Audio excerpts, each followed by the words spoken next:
Non, je sais que c'est lundi demain, mais dis-leur, j'arrête de travailler. J'irai pas demain au bureau, ok? C'est fini, c'est terminé. Tiens, ça tombe bien, vous êtes déjà là. Je vais vous raconter un peu mon parcours, mon histoire. Est-ce que être rentier, c'est un mythe ou une réalité? Est-ce que c'est possible? C'est ce qu'on va voir ensemble dans cette vidéo maintenant.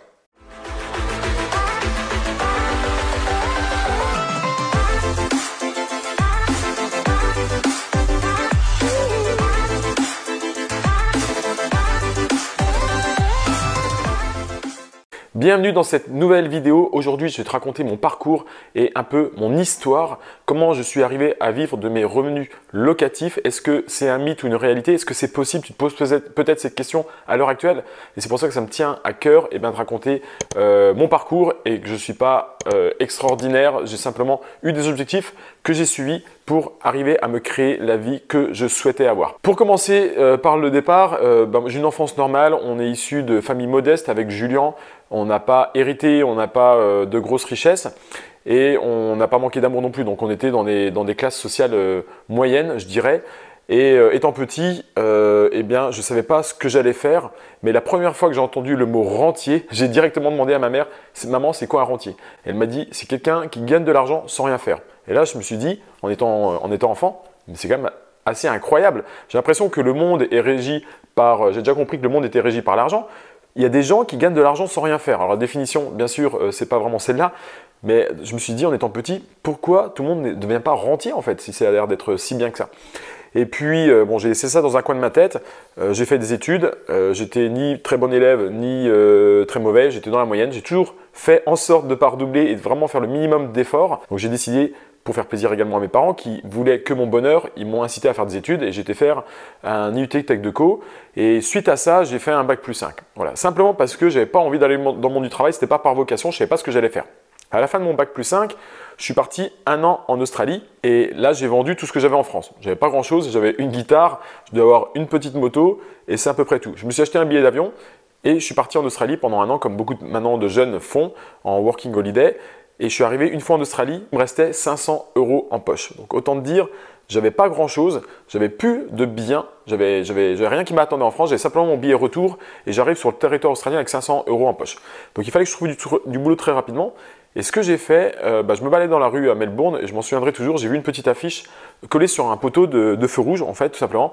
Et c'était écrit « Venez travailler avec vous, bière gratuite le vendredi soir ». Je me suis dit, ça a l'air d'être le boulot de mes rêves. Bière gratuite le vendredi soir, je sais même pas, l'annonce ne parle même pas de quoi il s'agissait comme travail. Donc je téléphone dans la foulée et me voilà embauché, bien sûr, puisque c'était un boulot sans rémunération fixe, c'était payé qu'à la commission et le boulot consistait à vendre en porte-à-porte des abonnements pour Domino's Pizza couplé avec de la location vidéo. Je parlais un anglais franchement de merde, faut le dire, et les gens comprenaient rien à ce que je racontais. Donc la porte s'ouvrait, je toquais à la porte s'ouvrait et je me prenais un gros vent, la porte se refermait. Ceci dit, c'était une très bonne expérience aussi puisque à force, au bout de quelques semaines, j'ai amélioré mon anglais, j'ai amélioré mon speech de vente et puis je suis arrivé à me dégager un petit peu d'argent, assez pour aller de Melbourne à Sydney et m'acheter un van pour faire la côte Est. C'était mon rêve, je voulais avoir un van, une planche de surf, tu vois un petit peu le stéréotype et m'arrêter dans les plus beaux spots pour faire du surf, même si je suis vraiment un surfeur débutant. Mais ça m'a éclaté. Et là, j'ai compris un truc, c'est que même à l'autre bout du monde, même sans maîtriser la langue, je pouvais m'en sortir. J'ai fait des petits boulots de merde pour manger. J'ai fait la plonge, j'ai cueilli des fraises, j'ai fait tout ce qui me tombait sur la main. Quand j'ai plus d'argent, j'allais bosser. Mais là, j'ai compris que en fait, ne serait-ce qu'avec ma capacité à s'adapter et que toi, tu as aussi, en fait, que tous les êtres humains ont, on peut se sortir les doigts et survivre, subvenir à ses besoins. Et là, je me suis dit, en fait, on n'a pas de limite dans la vie, tout est possible. Et donc voilà, j'ai passé plusieurs mois en Australie. Après ça, j'ai revendu le van, j'ai fait du stop pour continuer mon voyage. J'avais plus d'argent à un moment. J'ai dormi dans la rue pendant une semaine. J'ai jonglé devant un supermarché pour faire la manche. J'ai pas gagné beaucoup d'argent, je peux te dire, parce que j'étais encore une fois jongleur vraiment amateur. Je jonglais avec 3 balles. Au bout de 10 secondes, je les faisais tomber, donc c'était pas terrible. Mais voilà, j'ai avancé et finalement, j'ai compris à ce moment-là que se mettre en danger, eh bien, il n'y avait pas vraiment de danger dans la vie. Tu risquais rien de perdre. Au pire, tu pouvais prendre un risque et si ça ne convenait pas, tu pouvais revenir en arrière. Ça, c'était vraiment une incroyable expérience pour moi. J'ai compris que tout était possible et que, eh bien, il fallait passer à l'action. Me voilà de retour en France et j'aurais pu travailler dans une grosse boîte, mais travailler dans une grosse boîte avec mon diplôme de Bac+5, ça allait être beaucoup de hiérarchie et puis 5 semaines de vacances par an et c'est pas ça qui m'éclatait. Mon père est artisan, mon père m'a dit si tu veux, Jean, viens travailler avec moi et je le remercie parce que il m'a dit tu seras peut-être pas beaucoup payé mais par contre tu auras la liberté, tu pourras travailler que quand tu veux. Le deal pour moi était excellent. J'ai vite compris que avoir de l'argent c'est bien mais si tu n'as plus la liberté de ton temps, l'argent tu n'as pas le temps de le dépenser. Et à l'inverse, quand tu es étudiant, tu as du temps, mais tu n'as pas d'argent. Donc le bon niveau dans la vie, c'est d'avoir et du temps et de l'argent. Je pense que ça, tu l'as déjà compris aussi. J'ai travaillé avec mon père et je travaillais 6 mois de l'année en France, donc les 6 mois des beaux jours de l'été. Et l'hiver, je partais au soleil, soit en Asie du Sud-Est, soit en Amérique latine. J'ai fait ça pendant plusieurs années. Et au bout d'un moment, je me suis dit, il va falloir quand même que je trouve un moyen pour pouvoir faire ça si je le veux toute ma vie. Comment il va falloir, mais ce n'est pas possible d'avoir un boulot normal, de travailler que 6 mois et de partir 6 mois. Il va falloir que je trouve une solution pour et avoir du temps et de l'argent. Et c'est là que j'ai pensé à l'investissement immobilier. J'ai fait mon premier investissement immobilier à 26 ans. J'ai acheté ma résidence principale et j'ai fait énormément d'erreurs dessus. J'ai fait tout ce qu'il ne fallait pas faire. J'ai acheté dans un endroit qui n'était pas spécialement un marché immobilier tendu. J'ai acheté avec un trop petit crédit en faisant un apport, en faisant les travaux moi-même. Enfin voilà, j'ai accumulé toutes les erreurs. Et puis un an après, j'ai acheté un premier studio. Le studio s'autofinançait et là je me dis quand même c'est cool parce que mon studio, dans 15 ans, il va être payé par le locataire et ça va me rapporter, le studio va valoir 60 000 euros. Je me dis c'est quand même génial, je vais gagner en 15 ans, sans faire grand chose, 60 000 euros.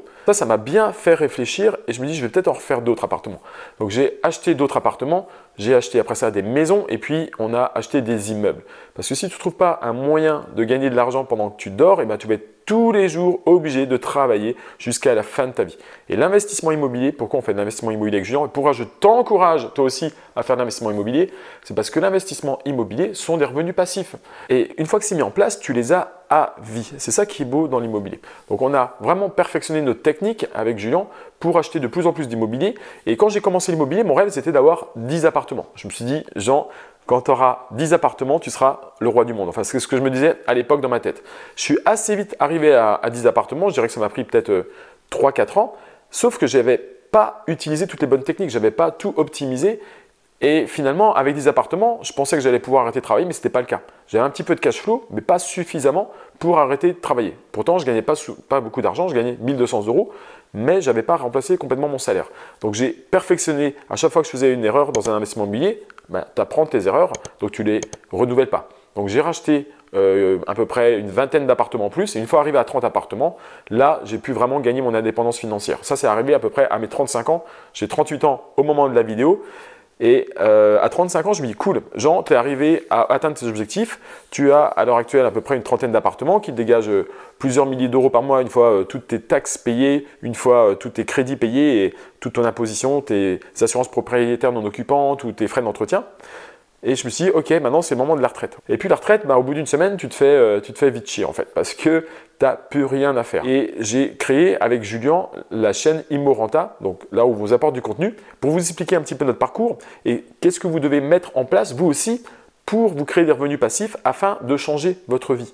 Parce que si vous voulez arrêter de travailler, c'est d'ailleurs si vous nous suivez sur cette chaîne, c'est peut-être votre cas, comme beaucoup de personnes qu'on accompagne déjà, qui veulent passer plus de temps avec leur famille, qui veulent avoir du temps pour faire du sport, qui veulent avoir du temps pour faire des voyages. Donc avoir le bon compromis, encore une fois, entre avoir du temps et avoir assez d'argent pour ne pas se poser la question, est-ce que je peux prendre demain un billet d'avion pour partir à Bali si j'en ai envie? Ça, c'est très important et à mon sens, il n'y a que l'investissement immobilier qui permet de le faire. L'investissement immobilier, c'est un super ascenseur social. Tu peux commencer avec rien, faire un financement complet par la banque, mettre un locataire en place à qui tu vas rendre un vrai service et être rémunéré pour ça. Et puis si tu t'y prends bien, tu vas pouvoir enchaîner les opérations, dégager du cash flow jusqu'à remplacer ton salaire. Et là, utiliser ton temps comme tu le souhaites. Donc je t'encourage vraiment à mettre ça en place parce que c'est possible. Si j'y suis arrivé, ce n'est pas par chance. C'est que depuis 10 ans, donc mes premiers investissements c'était il y a 12 ans exactement. Depuis 12 ans, tous les matins, je me suis levé avec le même objectif, c'était de me créer des revenus passifs. Donc, j'avais qu'un seul objectif. Je me suis serré la ceinture pour pouvoir faire des crédits immobiliers, pour pouvoir lever de l'argent auprès de la banque. Mes week-ends, je les passais à faire mes travaux au début. C'était beaucoup de sacrifices, mais toujours dans l'objectif, à moyen terme, de pouvoir profiter de la vie, d'avoir des revenus réguliers tous les mois, sans j'allais dire sans se casser la tête. Tu as toujours des problèmes à régler, faut pas rêver, mais beaucoup moins que si tu devais travailler 40 heures par semaine, 35 heures par semaine pour un patron. Ça, c'est clair et net. Donc, à l'heure actuelle, pour te faire un peu un bilan, j'ai une quarantaine d'appartements et ça me permet d'avoir des bons revenus locatifs. J'ai pas de problème d'argent, j'ai gagné mon indépendance financière, mais surtout, maintenant, j'ai le temps de faire ce que je veux. Donc, on accompagne des gens qui veulent investir également parce que ça nous éclate. L'immobilier est devenu une passion. Donc, si toi aussi, ça t'intéresse, eh bien, d'investir, il n'y a pas de chance. C'est simplement du travail et de la méthode. C'est pour ça qu'on a créé aussi le Cercle des Rentiers, c'est notre formation phare, on va dire, qui te permet de commencer à investir en évitant les pièges coûteux. Parce que dans l'immobilier, on va travailler sur des grosses sommes d'argent et c'est facile donc de gagner de l'argent dans l'immobilier, mais c'est encore plus facile d'en perdre. Si tu as les bonnes techniques, tu vas pouvoir investir de manière intelligente, acheter que ce soit un appartement ou un immeuble, et une fois toutes tes taxes payées, encore une fois, tous tes crédits, toute ton imposition payée, qu'il te reste de l'argent, c'est ça la beauté. Et en plus de ça, tu vas pouvoir financer un bien qui va être complètement payé au bout d'une vingtaine d'années. Donc pour faire un rappel de calcul, je vais donner un exemple de la puissance de l'investissement immobilier. Je vais prendre tout simplement le dernier exemple en date, la dernière personne qu'on a accompagnée. On a fait un montage financier, l'immeuble qui était à 300 000 euros, on l'a eu à 250 000 euros. Avec les frais de notaire, ça fait et un tout petit peu de travaux, 275 000 euros le coût d'acquisition pour 2 500 euros de loyer mensuel. Cette personne a eu un différé de 3 ans de crédit, donc on a eu le financement sans faire d'apport et la personne va avoir 3 ans de différé. C'est-à-dire qu'elle va acheter l'immeuble qui est déjà loué. En fait, il y a simplement peut-être un petit peu de rafraîchissement dans certaines salles de bain quand les locataires vont partir, mais tout est déjà loué, donc c'est un travail de signature. La personne va avoir 2 500 euros par mois pendant 3 ans, donc 25 000 euros par mois sur un an, ça fait 30 000. Sur 3 ans, ça fait 90 000. Donc elle achète un bien immobilier sans y mettre d'apport. Elle va avoir 90 000 euros de trésorerie qui va se créer. Et au bout des 3 ans, on va commencer à rembourser son crédit. Un crédit qui va être à peu près à la louche de 1 500 euros. Il va lui rester 1 000 euros de cash flow. Donc 1 000 euros de cash flow, c'est quand même superbe pour avoir le droit d'acquérir un bien qui va t'appartenir au bout de 20 ans, qui va valoir 300 000 euros. 300 000 plus tout le cash que tu auras pris entre temps. Tu vas prendre 90 000 avec tes 3 ans de différé, plus 1 000 euros par mois. Finalement, coût de l'opération, 240 000 euros de cash flow sur 20 ans, plus 300 000 de la valeur du bien, plus 90 000 sur 20 ans. Le fait d'être passé à l'action, cette personne va se créer un patrimoine, va s'enrichir de 630 000 euros. La beauté de tout ça, une fois que tu as fait l'opération une fois, elle est faite à vie. Tu vas même pouvoir donner l'immeuble à tes enfants et ça leur fera des revenus conséquents puisque au bout de 20 ans, quand l'immeuble sera payé, ça sera 2 500 euros dans ta poche. En optimisant ta fiscalité, eh bien, tu vas réduire ça un maximum et il va te rester peut-être, on va dire, 1 500, 1 800 euros net, ce qui est quand même très, très beau. Si ça t'intéresse de faire pareil, on a créé le Cercle des Rentiers qui est notre formation phare qui va te permettre d'apprendre toutes les techniques indispensables à maîtriser pour investir dans l'immobilier. On va regarder ensemble comment trouver une putain de bonne affaire. Voilà, comme j'aime le dire, ça c'est le nerf de la guerre, c'est à l'achat que tu vas gagner de l'argent. Tu vas aussi, on va te montrer comment faire des grosses négociations, comment trouver des vendeurs motivés, comment gérer les travaux, comment gérer les artisans, comment ça va se passer chez le notaire, qu'est-ce que tu peux négocier, comment obtenir ton dossier auprès de la banque, comment te faire ton réseau avec les agents immobiliers, comment faire ta rénovation, quelle stratégie adopter. Quel locataire choisir, comment être sûr de te faire payer, et puis la fiscalité. C'est bien beau de gagner de l'argent, mais si tu redonnes tout à l'État, tu as travaillé pour rien. Tout ça, on te l'a mis dans le Cercle des Rentiers. Si ça t'intéresse, je te mets le lien juste en dessous de la vidéo. Je peux te dire que si j'avais eu ces informations-là à 26 ans, quand j'ai acheté mes premiers biens immobiliers, j'aurais été beaucoup plus vite et j'aurais économisé des dizaines, littéralement des dizaines de milliers d'euros. Voilà, donc si ça t'intéresse, eh bien, je t'invite à cliquer et à voir. Tu peux aussi prendre 30 minutes par téléphone gratuitement avec nous pour qu'on fasse un point sur ta situation si ça t'intéresse. Donc ça s'appelle Appel stratégique, c'est juste en dessous de la vidéo également. Donc si tu as envie d'aller plus loin, si tu as envie de passer à l'action, n'hésite pas, c'est maintenant que ça se passe. Tout est possible. Si tu as envie de te créer la vie de tes rêves, je t'encourage à le faire et l'immobilier va te permettre de te dégager des revenus passifs pour, après ça, vivre de l'immobilier. Ça ne va pas te prendre 40 heures par semaine. La gestion de mes biens, souvent on me pose la question, ça me prend à peu près 3-4 heures par semaine.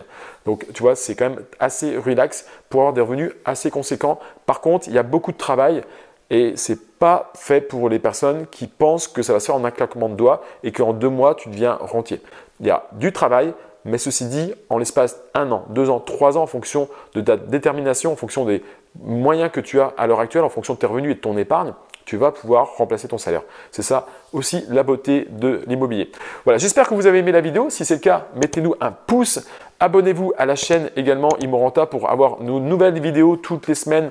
On vous poste plusieurs nouvelles vidéos, on vous donne du contenu gratuit, on vous parle de nos investissements, on va vous montrer des chantiers, on vous fait des interviews avec des investisseurs qui ont déjà réussi, avec des débutants également. Enfin voilà, on est là pour vous faire progresser. J'espère que vous avez aimé cette vidéo. Partagez-la avec des amis qui pensent peut-être comme vous que ce n'est pas possible de devenir rentier. Eh bien si ça l'est, par contre, il y a du boulot les gars et les filles, mais passez à l'action parce que franchement ça vaut le coup.